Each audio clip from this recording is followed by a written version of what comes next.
First of all, I have the honor today of introducing our guest speaker. So I'm going to read We are honored today to have the opportunity to hear an inspiration leader and social activist. Our guest speaker has dedicated her life, her career to developing and implementing sustainable projects locally and globally to help advance equitable and diverse opportunities for refugees, newcomers, women and girls, and underserved communities to feel empowered and to become impactful leaders.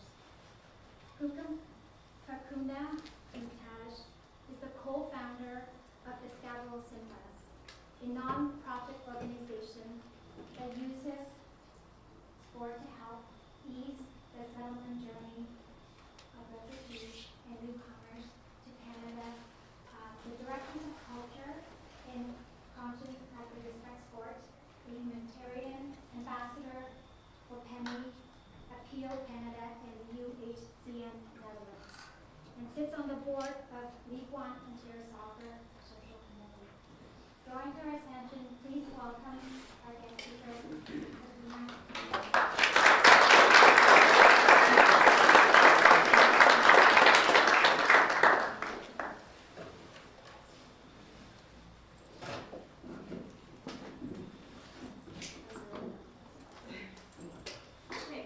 Well, it's a pleasure to be here.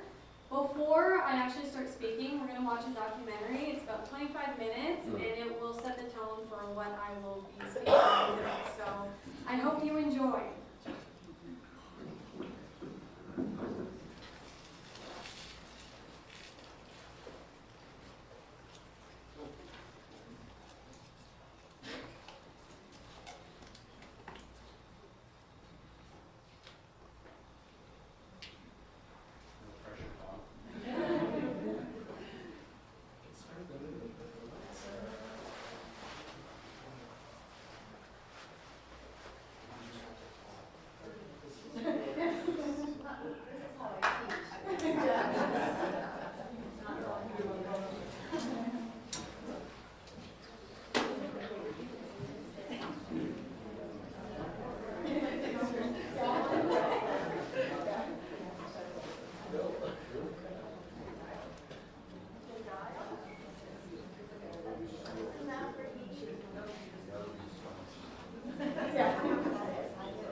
I received a message from my uncle, Fatima, do not get out of the house because Taliban are here.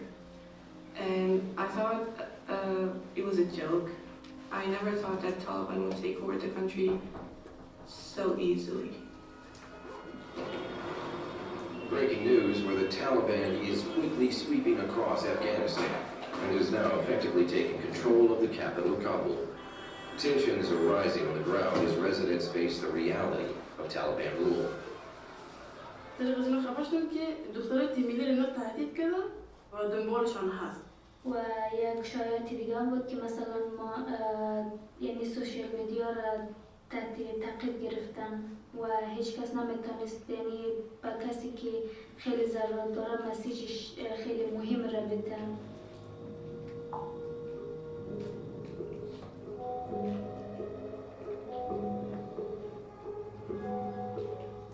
My fear was Taliban would come after me at my house and just kill me on the spot.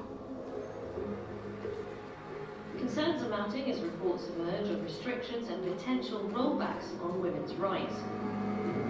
For the women and girls of Afghanistan, life is going to look a lot different from here on out. I didn't think that leaving was an option. Who would care about the women national team?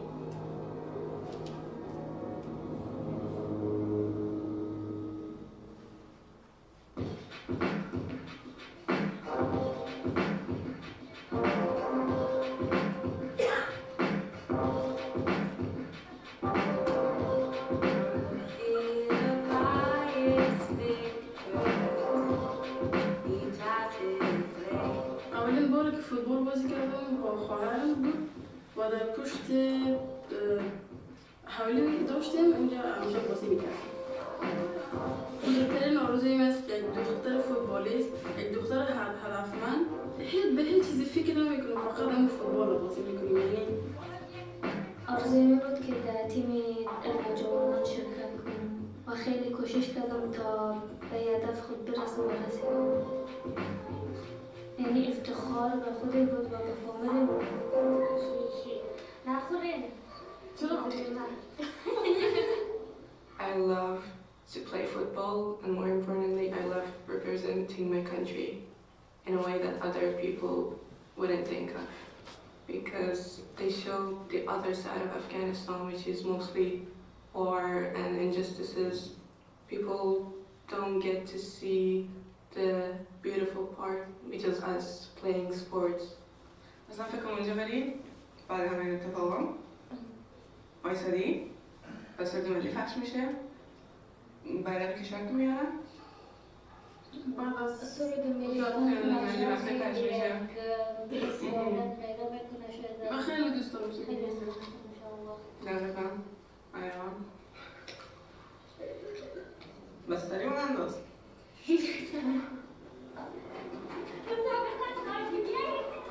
When I used to see girls younger than me playing football, I would be so proud. I am part of a big change in my country. But then I saw all my dreams and all my goals disappear within a second. The United States has officially announced that the last flight out for US nationals and eligible Afghans will be August 31st. Thousands of Afghans are rushing to the airport, desperate to leave the country.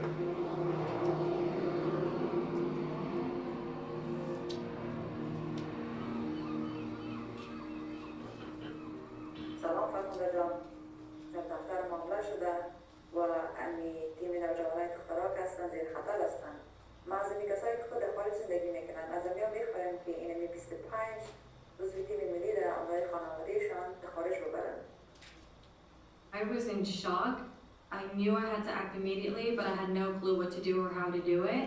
I always followed the news in Afghanistan, and when Kabul fell, my heart really dropped. My parents fled Afghanistan 30 years ago in a similar situation. I saw myself reflected in every young Afghan girl. I knew that they couldn't be left behind. When I opened WhatsApp, I saw a text message from my coach, and Farkhunda was added to group. I had absolutely no idea who she was, but we trusted her anyway because that was our only hope. سلام همگی، فرخنده هستم. کوشش میکنم که شما را از افغانستان انتقال بدم. لطفاً کل اسنادهایتان را بر من از طریق واتساپ روان کنید و در کدام اپلیکیشن دیگر نه. اوکی؟ تشکر.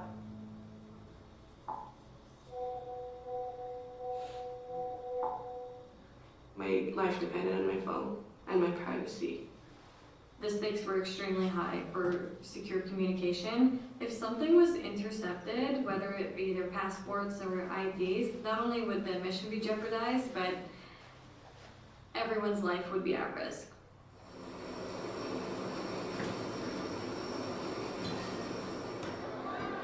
As the evacuation deadline nears, the chaos outside the Kabul airport is only getting worse.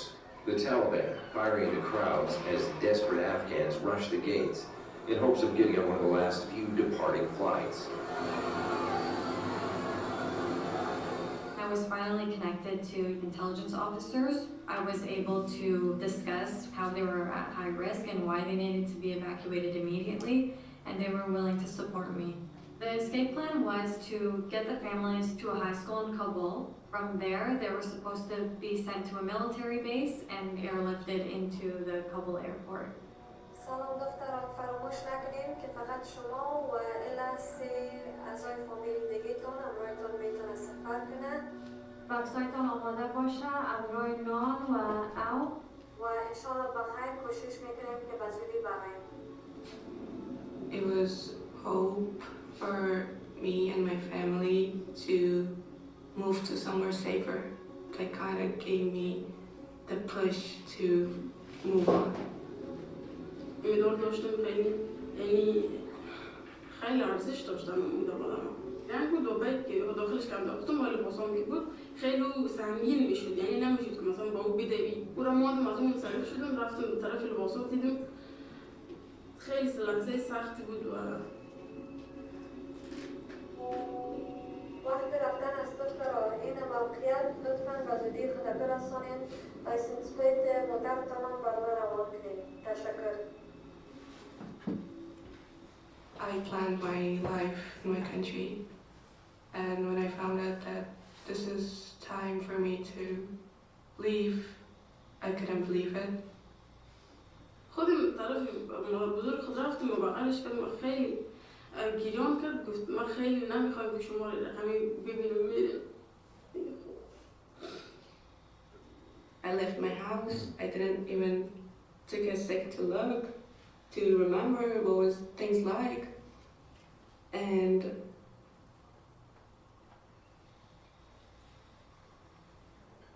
yeah, just remembering things.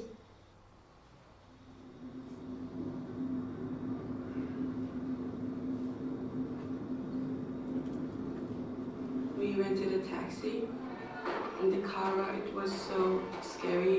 It was my first time seeing Taliban.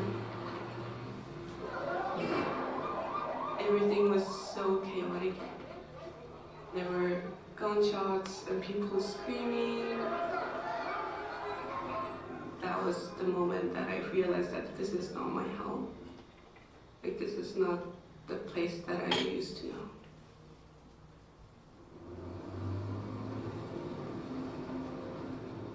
When we got into the location, I saw familiar faces, and as soon as we parked, I just got out of the car and run to my friends, and I just hugged them.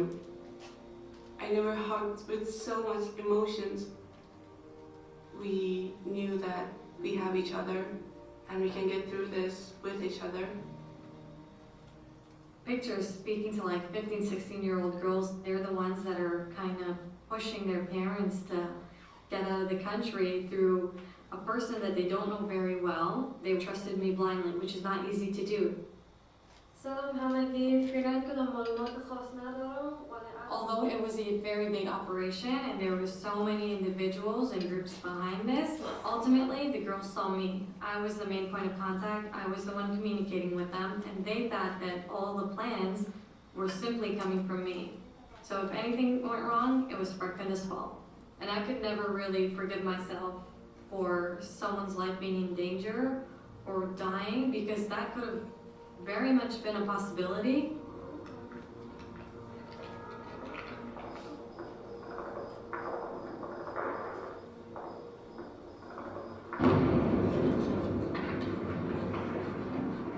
We heard this explosion. There was a red light in the sky. حتی مهتر یک لرزه در خود داد که ما یعنی شور خوردیم که فهمیدیم یعنی خیلی ترسیده بودیم. فکر کردیم که یعنی طالبا خبر شدن و میخواین ما رو بکشن.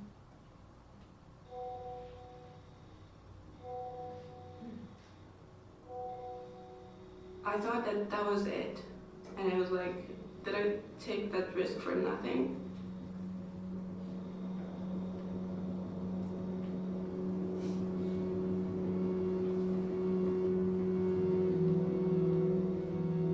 سلام همگی. امروز باز کوشش میکنیم. همین موقعیت است که شما خود باید برسانید. تشکر. It was near airport, so it was more dangerous for us.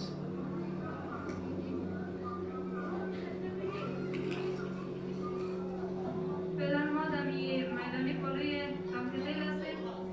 همه گمی جمع هستن و تاکتیل جدان که در می خود تاکتیل است. خود اگه در می افتا و میجا هستن. We waited there without food, without getting any sleep, struggling finding bathrooms, and just waiting for some update.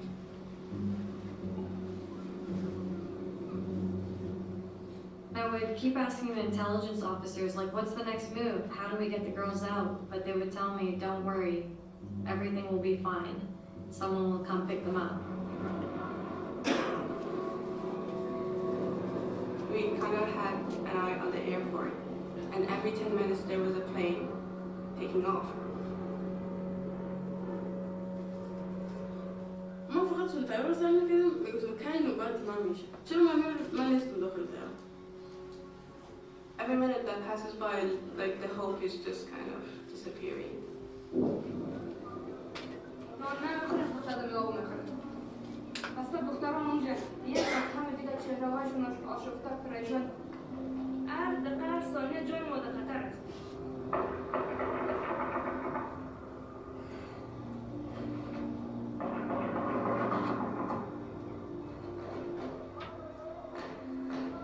It became very clear that it was dangerous for them to stay there. I knew we had to get them out of that situation, and the only hope was the airport in Kabul, specifically that gate that we had access to.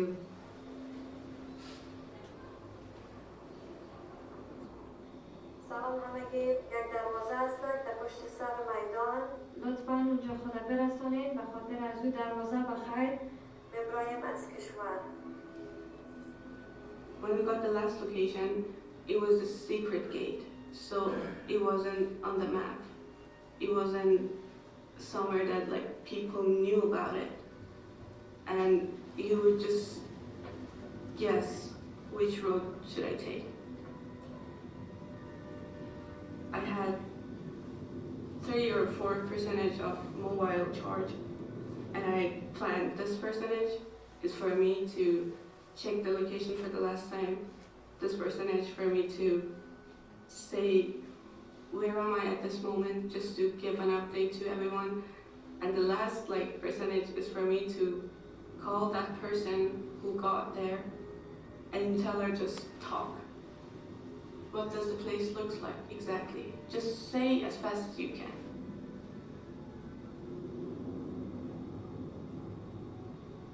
In the middle of the conversation, my phone died. I mean, I just looked back and just saw the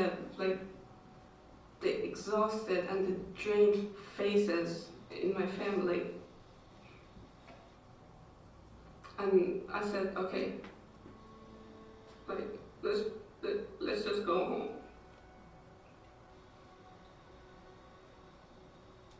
So at that point, I'm kind of outside watching everything happening.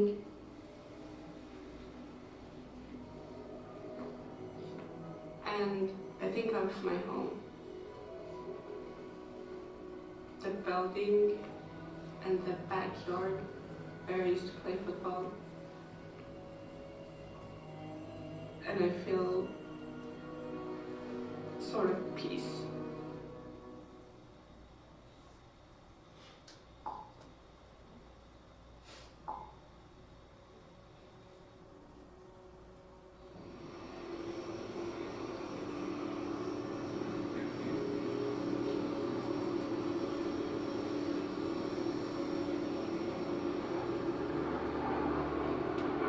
Officials have announced the last US military plane has left Afghanistan, but desperate Afghans hoping to be evacuated, time has unfortunately run out.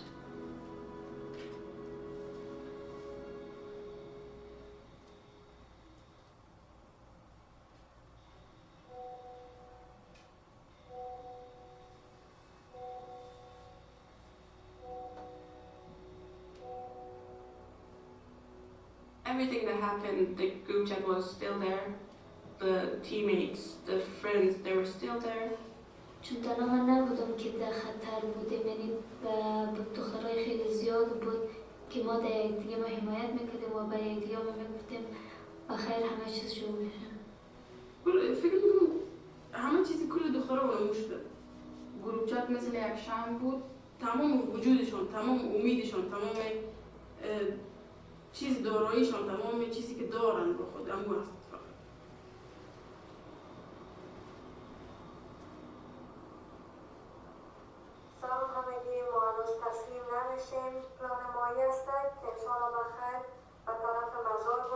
از اونجا شما را از میدان انتقال بدیم مثل که شما میفهمین تا مزار 8 سال است ولی فعلا امرای کل مشکلات شاید 10 سال بگیرد.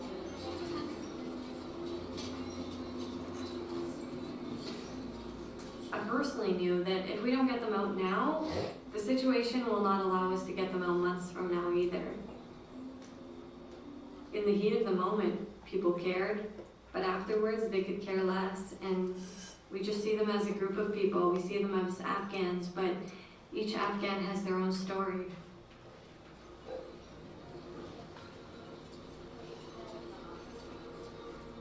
When we got to Mazar Sharif, they were supposed to go to the airport, but unfortunately, the situation was just as chaotic as Kabul. We just didn't anticipate it. So instead, we had to quickly shift, and we decided to keep them in a safe house.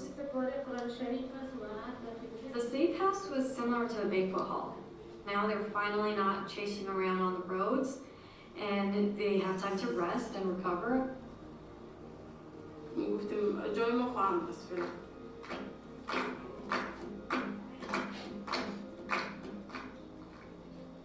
But we thought it's gonna be for just a couple of hours. و بجایش ما 21 روز تقریبا اونجا ماندیم. It was really important for me for the girls to be granted asylum in a country and not end up in a refugee camp. A lot of migrants leave Afghanistan, they're forced to flee, they're displaced. People don't want them in their countries, and they have that sense. And so it was really important for me for them to find a place to call home. سلام همگی، از حوصله‌مندی و از خدمتمندی شما تشکر میکنم. ما هنوز فعلا از دل جان بر شما کار میکنیم. لطفاً یکی دیگر را حمایت کنیم. مثل که تا فعلا قهرمان بودیم، انشاءالله با خیر پیشرفت میکنیم. خیلی دخترها همگی ما در هم دیگه نزدیک شده بودیم به خاطری که همگی ما یک مشکل داشتیم و همگی ما یک آرزو را داشتیم، یعنی در یک گروهی بودیم که میخواستیم از افغانستان برایم. همین موقع هم هستیم، تنها نیستیم، اگر پشت هم دیگه باشیم میتونیم این کار انجام بدیم.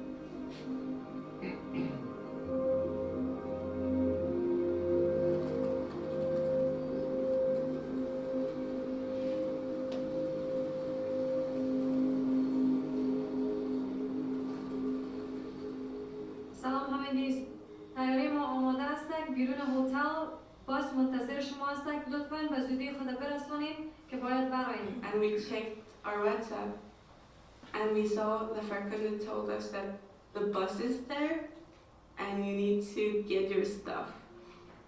And we screamed and everybody was so happy.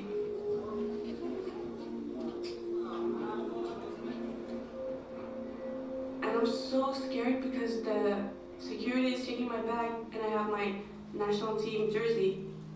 And he takes that out and he looks at me and says, "Are you a football player?" And I'm like, "Me? No, I'm not. Well, what made you think that?" And he just laughs and says, "Don't worry, like, this is over." So we got on the plane, and even at that point, I'm like expecting something to happen because this is unreal. And I'm expecting Taliban would be like, stop the airplane. We didn't even know where we were going. We were just happy that the plane took off.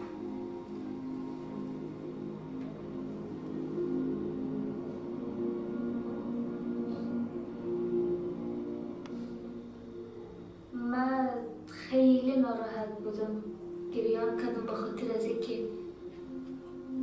وطن خودم اعلام میکنم، ترک میکنم و میرم.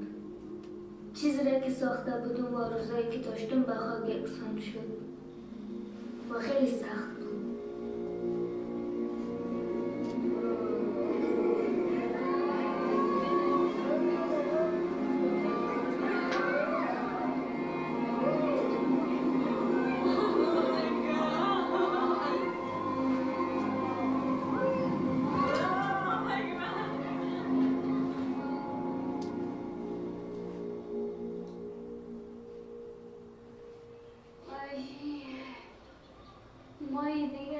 بریم خاطر مسابقه میریم و چقدر زود تیر شد همه چیز. We all are players from the Afghanistan national team, but after the Taliban came and took power of Afghanistan, they no longer want female athletes participating in sport, and for that reason we're currently under ban and can't. And so we decided to play under the banner of Team Ayinda, and Ayinda means future in Farsi. They might be facing difficulties now, but we know that there will be the change for future generations. اوکی دخترها، همین تمرین آخرین ما است. قبل از سفر کردن به سویدن صدها تیم اونجا می باشند. شاید از شما کده یعنی تیزتر باشند و یا کلانتر باشند، ولی از ما کده قویتر نیستند. بسیار مشکلات یک جای دیدیم، منعکس خواهر و شما تانستیم که پیشرفت کنین و کامیاب باشین. امروز ما با مردم افغانستان بازی میکنیم و امروز نشان میدیم که ما کی هستیم. آماده هستین دخترها؟ اوکی. 1 2 3 آیده!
Okay, amazing. Well,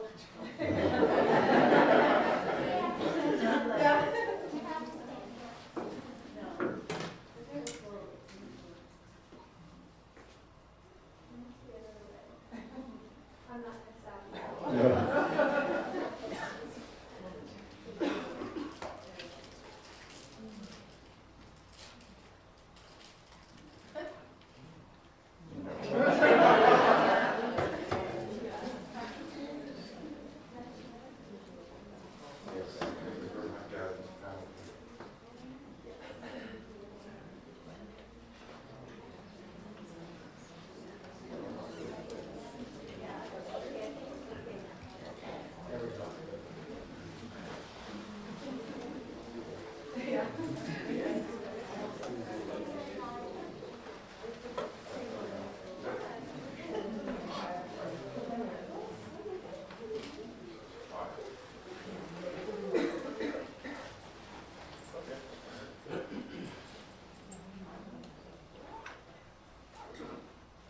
Okay, well, we'll try this again.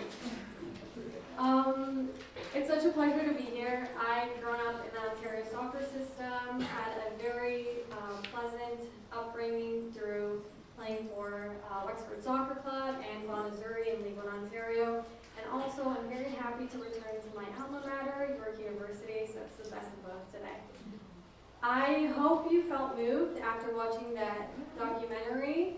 And I hope that you understand the transformational impact of sport. And that's what I really want to speak about today, because sport does have the power to change society as a whole and has so much potential to offer solutions to global issues. And so I'm just going to tap into my own personal experience and talk a little bit about my purpose of global active citizenship, how I've come to continue the work that I'm doing today, and why it has a substantial impact on not only myself, but the communities that I'm involved in. So, originally from Afghanistan, my parents fled war the first time the Taliban came around. They became refugees and later resettled to Canada when I was 2 years old.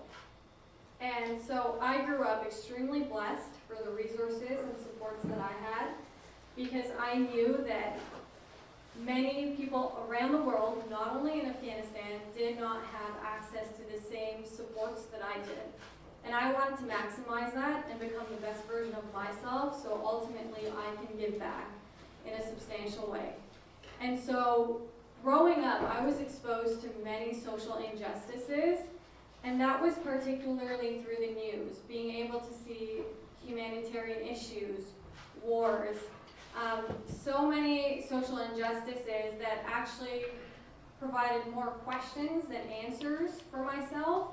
And it was devastating to watch, I'll be honest. I used to watch it since I was 5 years old, and most of it was around my country, Afghanistan. And I couldn't really understand why politics seemed to work that way. But instead of dreading the situation and seeing injustices as something that was disheartening, I saw it through a lens of optimism. So everyone digests reality in a different way, and for me, that was an opportunity to look at it optimistically and recognize how I can be able to foster change.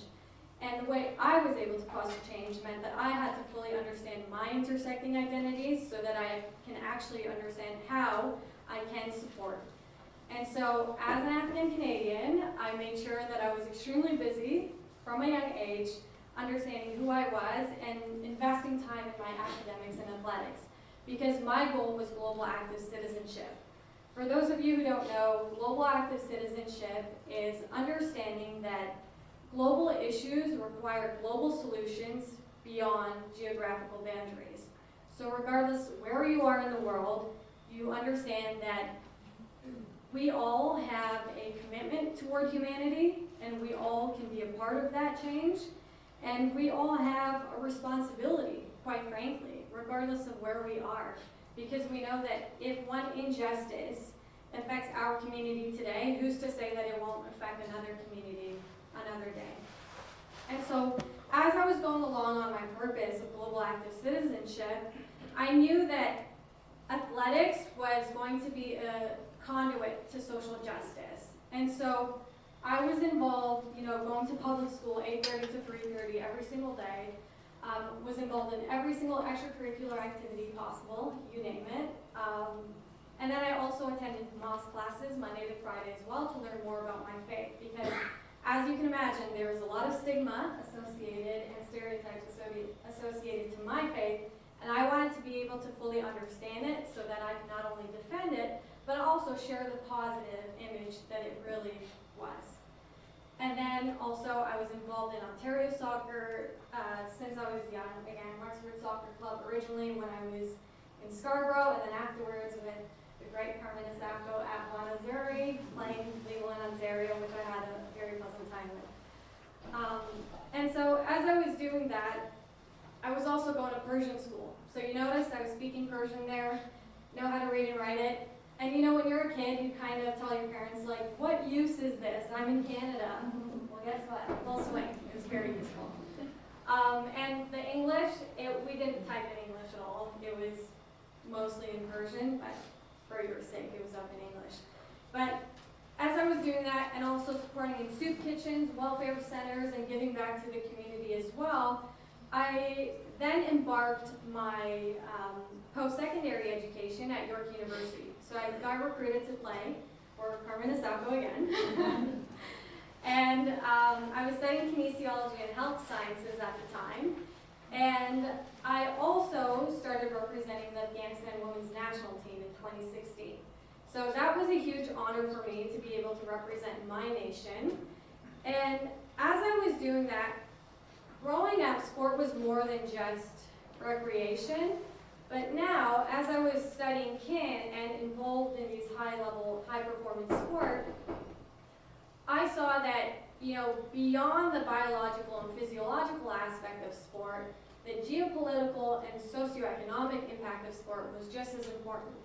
And I wanted to shift my focus also on that as well. And so as I was doing this, I thought, sport can be an opportunity for me to help change gender norms in Afghanistan and around, the Middle East, and even in Canada today. I think a lot of times we look at the Middle East or other disadvantaged nations and assume that we are far ahead of the game, which in some instances we might be, but that's not to say that we don't have our own social issues and that we can't be better as a nation as well. And so as I was doing that, we were actually hit by the COVID-19 pandemic during my time at York University. And at this time, I was studying Teachers College at York, and I was still a varsity student athlete, but I was also coaching OPDL soccer and playing, at Montessori and York University. And despite the pandemic, there was restrictions, and you could still compete.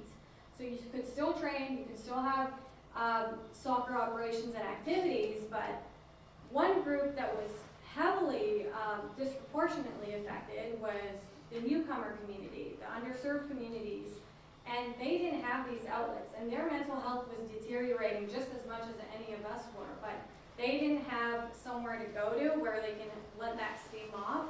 And that's when I realized that, there has to be opportunities for them, and it should be non-negotiable.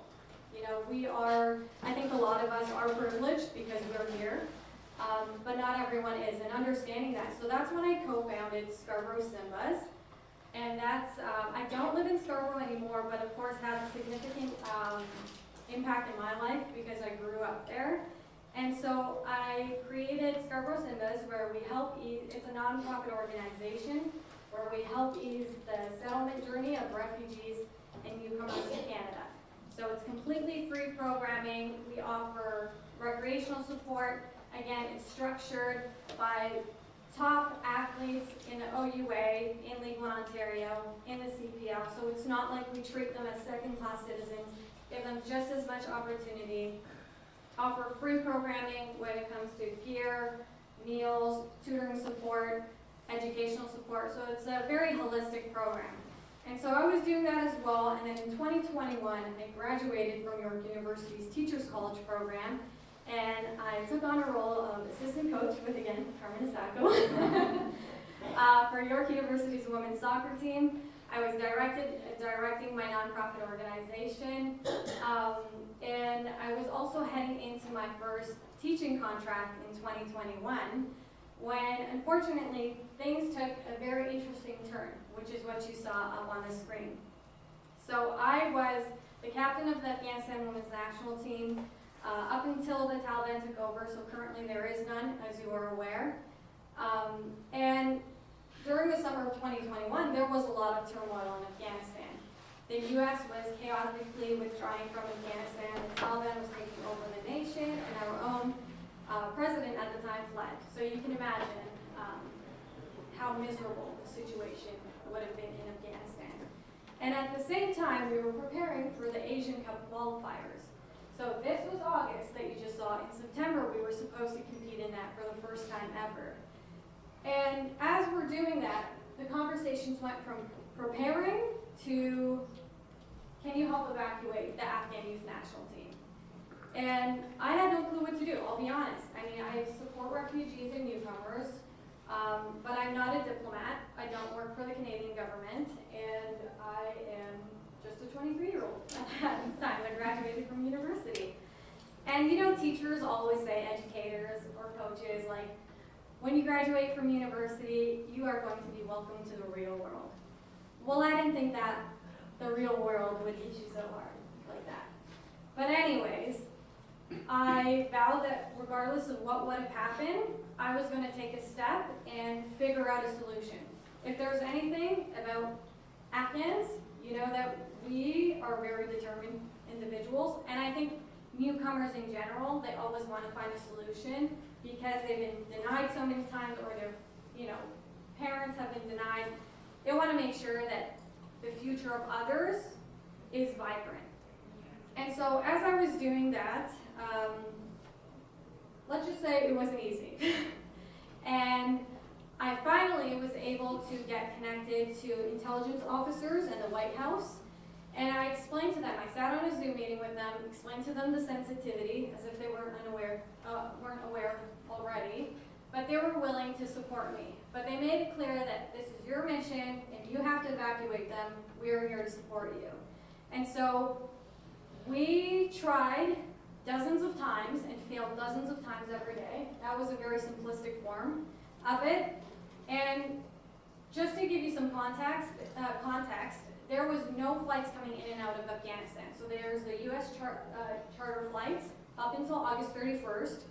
And then afterwards, there was no way out of the nation. Even during that time, the borders around Afghanistan were all shut. So your only way out was really no way out, sadly. And there's so much potential that all of these young girls had, but specifically with them, because they represented Afghanistan and they were just playing sport is defying gender norms and societal norms in Afghanistan, their lives would heavily be at risk. And so after trying dozens of times and well over a month, we were finally able to evacuate them to Portugal. And so I was 3 weeks into my teaching contract at this time. I kid you not, I was the worst teacher in my opinion, because I went in and I would be on my phone 24/7, and then I would get a call from the White House and have to step out and answer that, of course. But the funny thing is, when I left my teaching contract 3 weeks after, my students cried, and they were in grade 12, so it made me feel a little nice. But I gave them life lessons rather than like science lessons because I didn't have time to practice so much. And it became useful, so I'm glad. But 3 weeks into my teaching contract, I was invited to Portugal by the donors and government officials. And I was supposed to surprise the girls, and I don't know why I keep looking up there. I don't even have a PowerPoint. So I was supposed to surprise the girls and the family members and run a couple training sessions. And as I was there with my little suitcase, because I was there for 3 days, supposed to be, I was asked to keep extending my stay to help support the families and stabilize the situation. Portugal is a beautiful nation, but it's not a heavily diverse nation, doesn't have an Afghan diaspora, isn't very familiar with newcomers and refugees in general. And so I kept extending my stay, and I was teaching virtually at the time in Portugal. And then it came to the point where they were like, we need you to stay and help build a resettlement plan, and can you live in Portugal?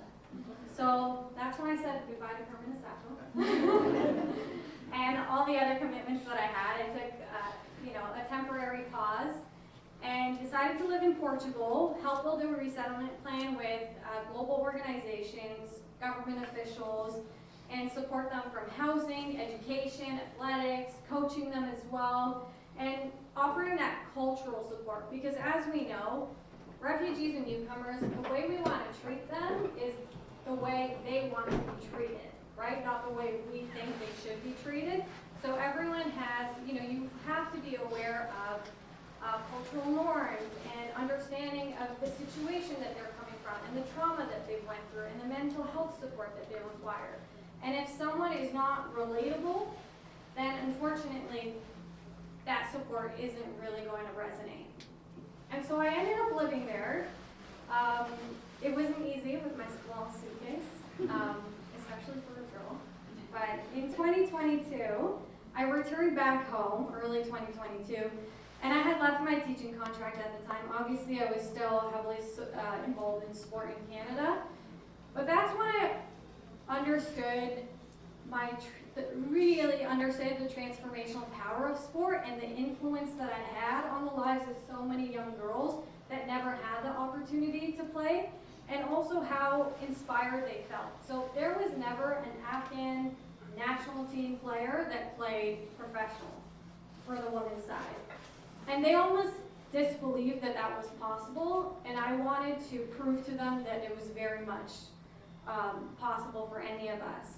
And so I decided I would take time off of what I was doing in Canada and become a professional soccer player in Europe, because that was one of my desires when I was younger, give back through sport or education. And so I took on that opportunity. I've been living in the Netherlands ever since, playing professional soccer, so I'm just here for a couple days. And enjoying it for sure, but also the work that I do both on and off the pitch is very synonymous. So I use my platform on the pitch to help advocate for underserved communities, to draw more attention to the social justice issues that they are surrounded with and how we all can play an active role in changing that. And then also off the pitch, not only working with global organizations in Europe, so I've been blessed. So currently I'm a UNHCR ambassador and Women for Women International, and with these global organizations where we do speak up for social causes and actually lead tangible change. But also, I don't know where I was going with that. But, sorry, this is where I was going. Also, being heavily involved in Canada, in sport in Canada, because of course I was raised here. For me, it's really important to give back to the communities that uplifted me and shaped the trajectory of my life. And I know growing up in sport in Canada, I very much enjoyed it, but there was not many people that looked like me. And you might think, oh, well, you grew up in Scarborough. Trust me, when I say I was the only Middle Eastern girl that I've ever played, well, I mean, I can't play with myself, but that was on my team that I've ever competed against. And I'm not very old, just to let you know. So that wasn't a long time ago. But that's when I had the honor and privilege of meeting Wayne McNeil, who is a co-founder of Respect Group. So I'm currently also the Director of Culture and Conscience at the Respect Group. And the Respect Group is a company that uses online educational and e-learning modules that are very interactive to really fight against bullying, abuse, harassment, and discrimination in sport. So regardless if you personally have faced this or not, to this day, we know that our communities are affected by this. And I think the most important thing that we can do is provide that education so that we can foster a culture of support, of respect and understanding, and help shift our unconscious bias, tap into those unconscious biases that we all have.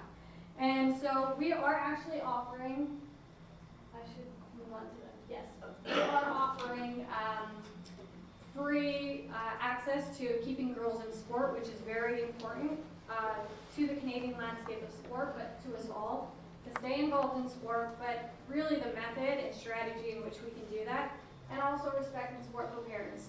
We know that parents have a substantial influence in the lives of athlete youth, and we want to make sure that we keep our youth in sport, and the only possible way is through positive encounters with our parents that we spend so much time with. And so that is what you can take advantage of.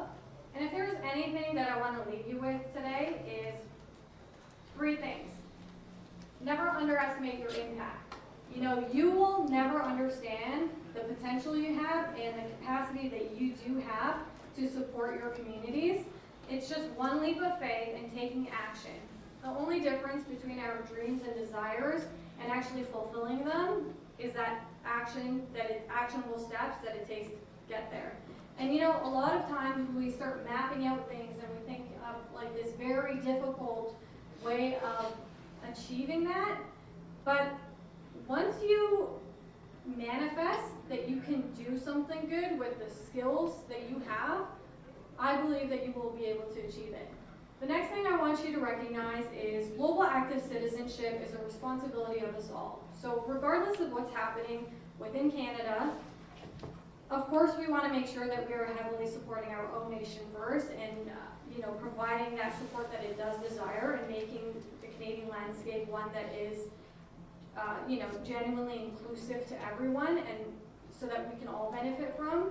We also need to make sure we are educated on what's happening globally, because that does in turn affect sport in our nation. And so those are a couple things that I want to leave you with. And a quote from JFK, which is my favorite quote: ask not what your country can do for you, ask what you can do for your country. We always expect others to do for us, or our nation to do for us, or our club to do for us, but we're not willing to put in the work to make that club, that organization, that country better. So instead of trying to always hold our leaders accountable, and by leaders I mean politicians, I think we are the ones that can really bring change from the down up. So I hope you support me and join this movement of activism through sport.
We're the ones who are answering those questions. The Institute report, I think I provided the feedback as part of my work.